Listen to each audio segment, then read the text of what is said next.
My name is Victor Vincent Rivera. I'm an artist slash songwriter slash vocal coach. I do vocal arrangements. My passion for music, it first started back listening to good, great music, soulful music. That's kind of where, when you hear my music, you hear the soul into it, in it. A lot of Boyz II Men, a lot of Stevie Wonder, Aretha Franklin, like a lot of R&B soulful greats. Later on in the years, just listening to music, I just grew this fascination of how people were able to arrange vocals and how great it sounded to the ear when you hear somebody sing a note like this or riff like that. So I spent a lot of time going to school or in the shower singing and trying to emulate, trying to copy those same tunes that I love to hear.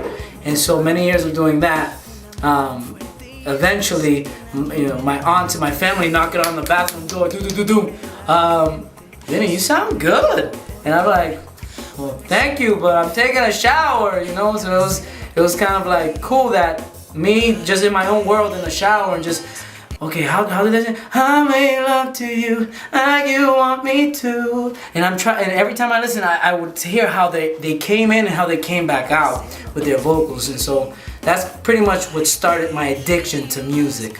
When it comes to writing for me, I was addicted to it because I'm like, I know that I can write stuff that people like and understand because I'm kind of living the same stuff too. And I understand, I put myself as a writer, as any writer, in other people's shoes. What are they living? What are they seeing? What are they experiencing? And how can I put that in a song format that people will like?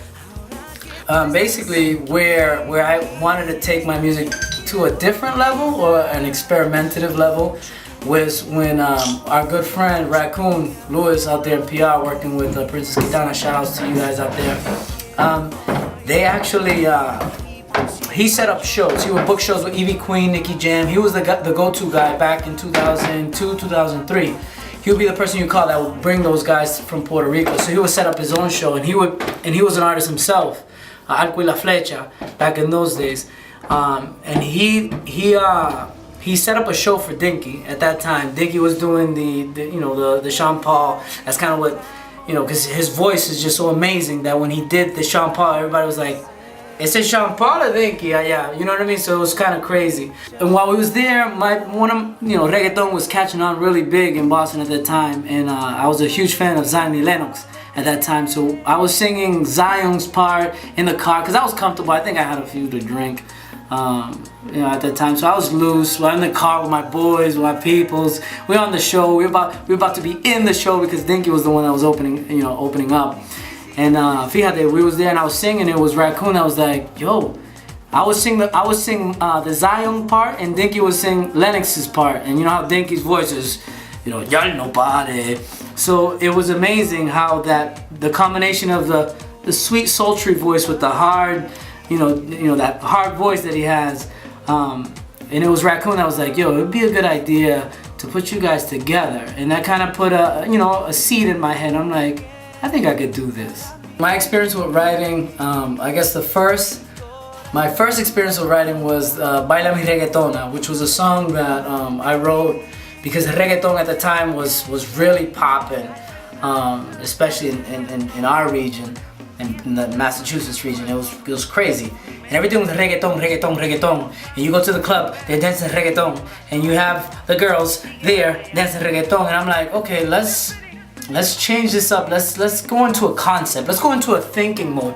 How can I put reggaeton, what's happening in reggaeton, and bring music to the game into a way where it will, the way that I put it is gonna be yours.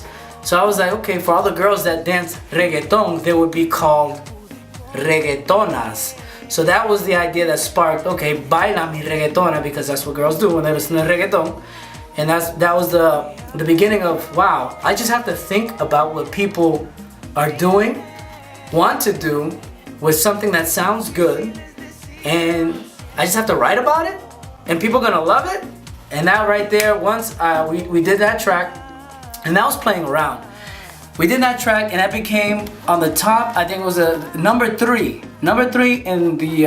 It's a syndicated radio station. They do like a Latin chart, and I seen Vinny, Dinky, and Crazy Joe. He was involved with that project, and then we seen our names, and then we seen Daddy Yankee, Don Omar, Shakira, and all these big names, people that I loved, you know, the people that I loved and listened to, under my name, and I was like, maybe I should start taking this writing thing a little bit more serious. When people say mention, or if you read the name Vinny Rivera, what I would want them, the first thing I want them to think about, or like the first thing that comes to their mind is he came from any other place like anybody else. You know, my parents separated, blah blah blah, sad story.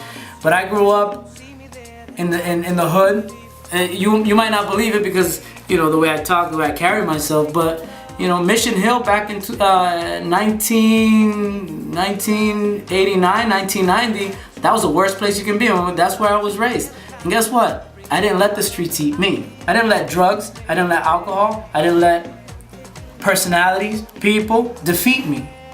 And so for me, I think when people hear my music, or they hear a song that I wrote, or they hear me doing the backup vocals for whoever it might be coming soon, I want them to be like, wow, he's a hard worker, like, and he struggled and he went through a lot of stuff.